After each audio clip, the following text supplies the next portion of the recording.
नमस्कार, आप देख रहे हैं चुनाव आज तक। मैं हूं आपके साथ प्रियंका दुबे। हमारे खास सेगमेंट ये कैंडिडेट खास में आज बात एक ऐसे नेता की जिसने फिल्मी पर्दे पर खूब धमाल मचाया और जब राजनीति में आया तो विरोधियों को खामोश कर दिया। आज बात बिहारी बाबू यानी शत्रुघ्न सिन्हा की। आसनसोल से टीएमसी के उम्मीदवार शत्रुघ्न सिन्हा को भले ही बिहारी बाबू कहा जाता है, लेकिन अब बिहारी बाबू ने अपनी कर्मभूमि बंगाल को बना लिया है। वैसे शत्रुघ्न सिन्हा ने एक्टिंग से लेकर राजनीति तक बहुत संघर्ष किया, अच्छे बुरे दिन देखे हैं। 1946 में पटना में जन्मे सिन्हा के पिता डॉक्टर थे। वो 4 भाई हैं और चारों के नाम राम, लक्ष्मण, भरत और शत्रुघ्न हैं। पटना में शुरुआती पढ़ाई करने के बाद बिहारी बाबू एक्टिंग का गुर सीखने पुणे चल दिए और फिर पुणे से मुंबई का रुख कर लिया। माया नगरी में संघर्ष के दिनों में शत्रुघ्न ने छोटे छोटे रोल किए और फिल्मी करियर की शुरुआत में उन्होंने नेगेटिव रोल किया और फिर बाद में एक्टर के रूप में भी खूब छाप छोड़ी। शत्रुघ्न सिन्हा को एक्टिंग का पहला मौका देव आनंद की फिल्म प्रेम पुजारी में एक पाकिस्तानी अधिकारी की भूमिका निभाने में मिली। इसके बाद उन्हें 1969 में मोहन सहगल की फिल्म साजन में एक पुलिस इंस्पेक्टर की छोटी सी भूमिका मिली। उधर प्रेम पुजारी की रिलीज में देरी हुई, इसलिए उनकी पहली रिलीज फिल्म साजन थी। बात साल 1992 की है। नई दिल्ली लोकसभा सीट पर लाल कृष्ण आडवाणी के खिलाफ कांग्रेस ने राजेश खन्ना को उम्मीदवार बनाया था।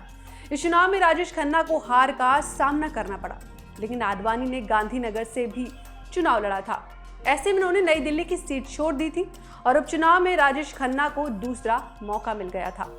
ऐसे में नई दिल्ली सीट पर उपचुनाव हुआ और फिर से कांग्रेस ने राजेश खन्ना को टिकट दे दिया और बीजेपी ने बिहारी बाबू को राजेश खन्ना के खिलाफ मैदान में उतार दिया। हालांकि इस चुनाव में शत्रुघ्न 25,000 वोटों से हार गए। इसके बाद उन्हें राज्यसभा भेजा गया। शत्रुघ्न सिन्हा 1996 से 2002 और फिर 2002 से 2008 तक राज्यसभा सांसद रहे। इस दौरान उन्हें अटल बिहारी वाजपेयी की सरकार में कैबिनेट मंत्री भी बनाया गया। 2009 के लोकसभा चुनाव में उन्होंने बिहार का रुख कर लिया।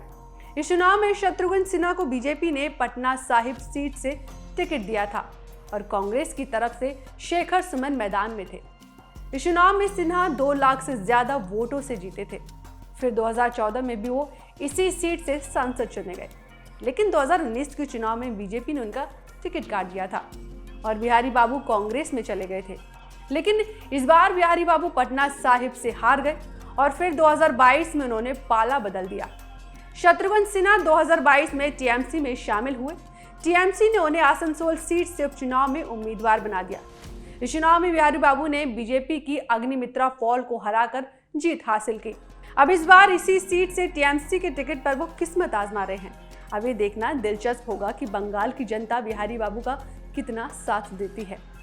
उम्मीद है आपको हमारा वीडियो पसंद जरूर आएगा। यदि पसंद आए तो हमारे चैनल को जल्दी से लाइक और सब्सक्राइब जरूर करें। चुनाव से संबंधित तमाम खबरों और जानकारी के लिए देखते रहिए चुनाव आज तक।